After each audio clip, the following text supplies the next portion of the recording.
Good morning. I'm Harley Schlanger from the LaRouche Organization with your daily video update for March 7th, 2024. Well, there's a lot going on in the world. We had the so-called State of the Union address by Joe Biden last night, which was actually a re-election campaign speech. And we had what I would consider very silly responses from Donald Trump to Biden's speech. You have the continued disaster of the wars in Ukraine and the Israeli assault on Gaza. There's some questions on that, and since it's Friday, I'm largely taking your questions. So let's start with the first one that came in. Why is Germany so subservient to NATO? And the person who wrote this referred to Chancellor Scholz accepting the destruction of the Nord Stream pipeline, which has played a large role in putting Germany into recession. Why does Germany accept the green ideology was another part of the question. And don't the people in Germany recognize the danger to the country from the support of the proxy war in Ukraine? Now, excuse me, let me refer to the leaked discussion of the Air Force generals who spoke of Germany using the Taurus missile, or possibly using the Taurus missile to attack the Kerch Bridge in Crimea. Now, this was leaked by someone. It has elicited a very significant response from Russia, including a Russian popular television show yesterday asking the question, if the Taurus missile is used to destroy the Kerch Bridge, what bridge in Germany should Russia destroy in retaliation? Now, this is the danger that you get into when you continue to assert the legitimacy of a war which was the result of illegitimate Western policy. I'm not going to review the whole story, but the whole idea that the Putin special military operation was unprovoked is just a fraud, a complete set of lies that ignore the expansion of NATO eastward. As the New York Times reported last week, that the CIA has 12 bases in Ukraine.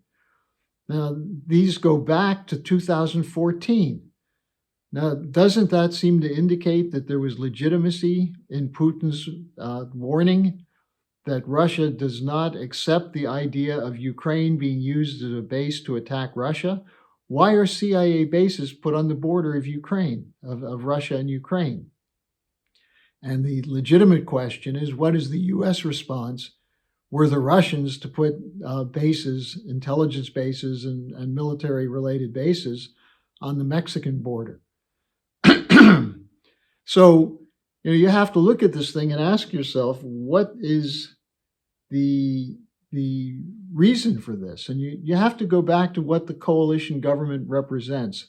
And there are two things I would say. First, the surrender of all parties in Germany, or almost all parties in Germany, to green ideology, including the CDU under Merkel, the Christian Democrats, the current governing coalition, which has completely adopted green policy, which is why the farmers are in rebellion, why electricity prices are so high. Why is Germany defending the neo-Nazi regime in Kiev?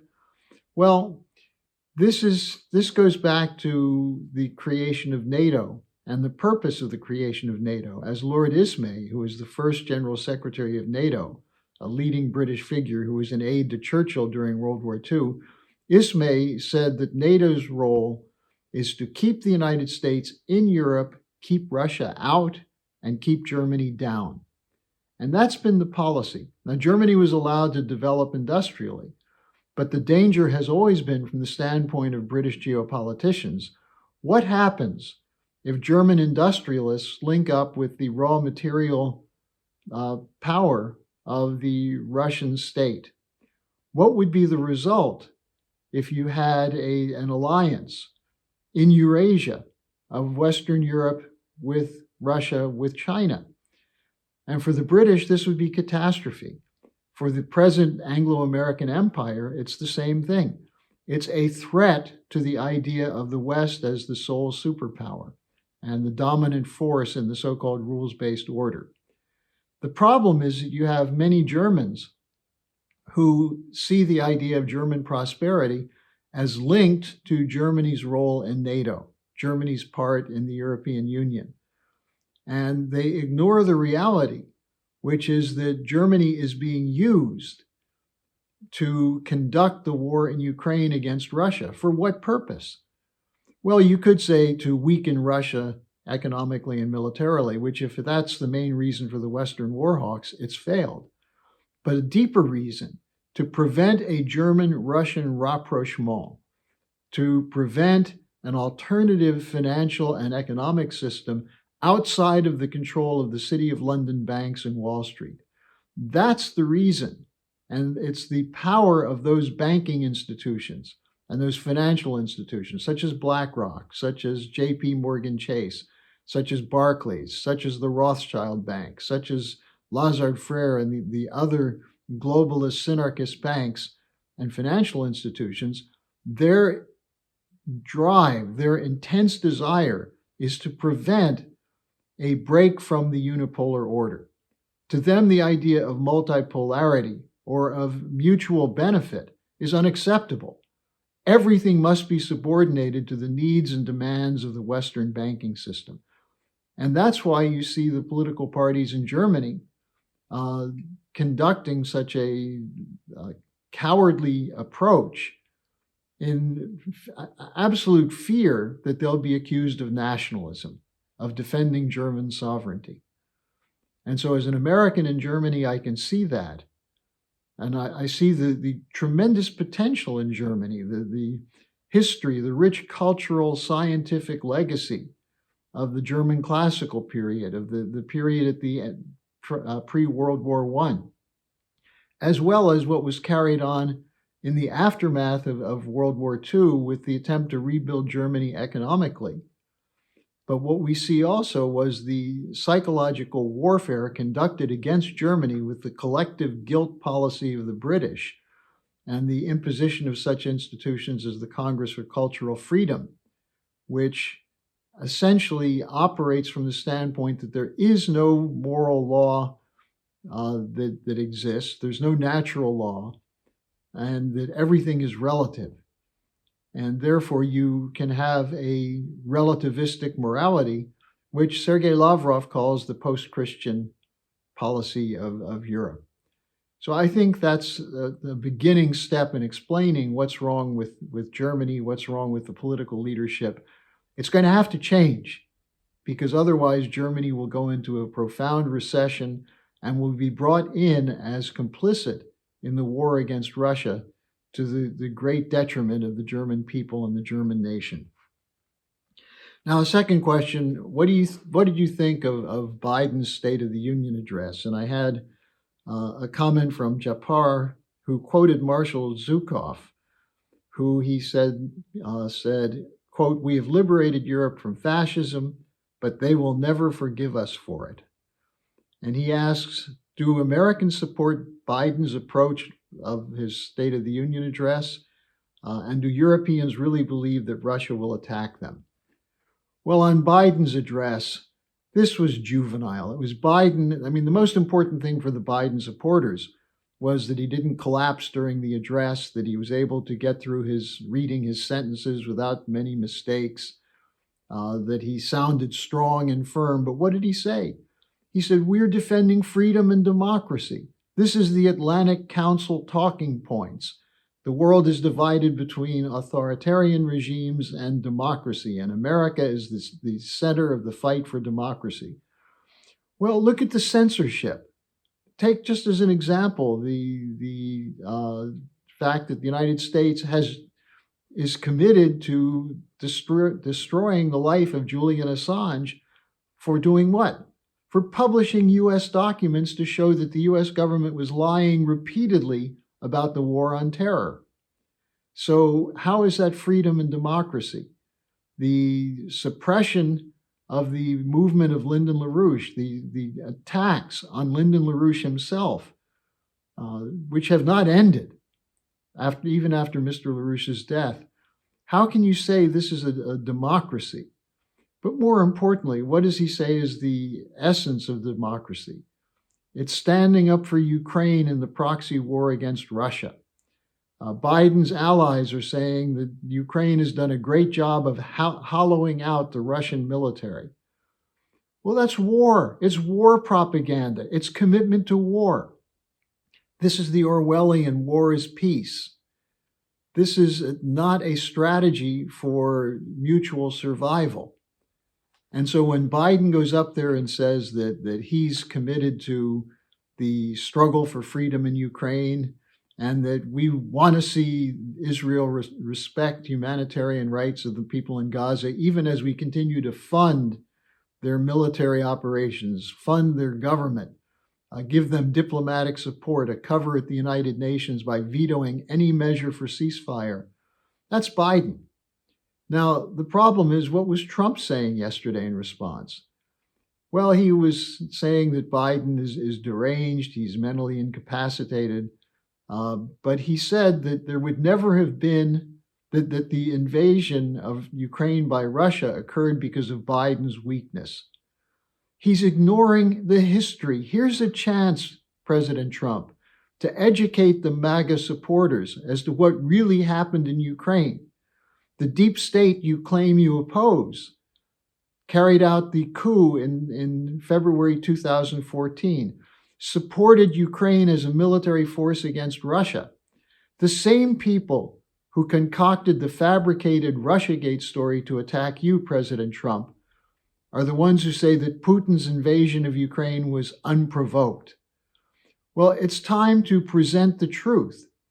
And I would urge you, maybe you should sit down and watch the Tucker Carlson interview with Putin, where Putin explained why the Russians were left with no option but to launch a special military operation. This is what you should be educating the American people on, not a series of juvenile attacks on Joe Biden. You don't need a former president to attack Biden. Just look at him. Look what he's doing. Look at his inability to present coherent ideas. But I think the important thing here is that we need a popular movement which addresses the elephant in the room, which is the collapse of the unipolar order, the collapse of the post-1991 idea of the United States as the sole hegemonic force in the world. And unless that happens, we're on a course toward war, which could become nuclear war if long-range missiles are used to attack Russia from Ukraine, or if the Israelis continue to carry out an ethnic cleansing policy in Palestine. Will there eventually be a reaction from the Arab world? Will this spread if the United States is intent on attacking Iran? So I think the opportunity that an election campaign presents to actually discuss what is the strategic interest of the United States. Have we gained anything from the war on terror? In fact, isn't the war on terror the result of the United States deciding under successive administrations to fight in Afghanistan, to fight in Iraq, to attack sovereign nations of Syria and Libya? I think this is an opportunity that should be taken, as opposed to strutting around, beating yourself on the chest, saying, I'm the strongest pro-Israel president America's ever had. So as to the State of the Union address, do I think most people support it? Well, look at the results of Super Tuesday. Even with a completely pathetic candidate running against him, that is Nikki Haley, still 25% of the votes in the 15 states as an average that voted on Tuesday voted against President Trump. Look at the Democratic side. Even with no opponent except uncommitted, there were between 10 and 20% of Democratic voters who wouldn't vote for Biden. The nation is hungry for a real serious discussion of what are the strategic interests of America, not postures, not putting troops on the border or spending more money on Ukraine or who can be more pro-Israel, but on what are the legitimate interests of the United States and the rest of the world. And how can we work with the global South and the majority of the world's population to achieve a sustainable peace through economic development? That's what the US election campaign should be about. That's what the candidacies of Diane Sayre and Jose Vega as independent candidates for Senate and Congress in New York State, that's what they represent. And that's what could be done with the presidential campaign, as opposed to who is the biggest macho and the toughest figure on the scene. So in answer to the question, I think the majority of Americans would welcome a serious, in-depth discussion, and they're expressing their contempt for the political parties in imposing on them an unwanted rematch of Trump versus Biden in 2024. It's an opportunity that we have in front of us, but it's not going to come from the establishment to bring about the changes. It's going to come from the people in the United States and in Europe. And it's our job to do something about it instead of just complaining. So thanks for joining me this week. Share the video, bring your friends around, sign up for the LaRouche organization. You can do that by going to Harley's Daily Updates on the LaRouche organization website. And I'll have an email coming out this week about where you can find our videos if they're being suppressed on YouTube and Facebook, as apparently they are. So look for an email, and I'll talk to you again next week.